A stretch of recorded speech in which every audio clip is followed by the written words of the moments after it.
ഇപ്പോൾ big boss ലൈവിൽ കിച്ചണിൽ എല്ലാവരും കൂടി ഭയങ്കര വഴക്ക് നടന്നുകൊണ്ടിരിക്കുകയാണ്. അനുമോൾ കിച്ചൺ സ്ലാബിൻ്റെ മുകളിൽ കയറിയിരുന്ന് ഉപ്പുമാവ് ഉണ്ടാക്കിയത് ഇളക്കി എന്ന് പറഞ്ഞ് തുടങ്ങിയതാണ്.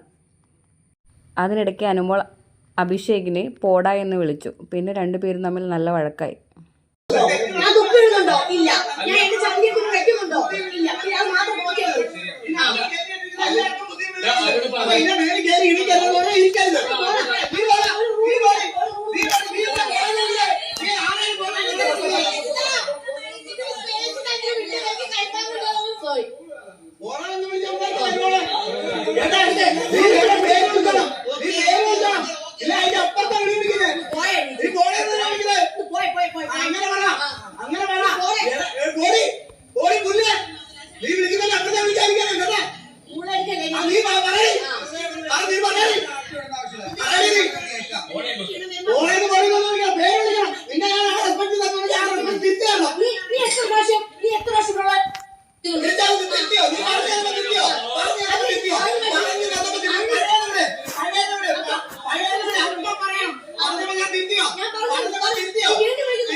ഞാൻ അവളോട് ബോഡി പറഞ്ഞു സോറി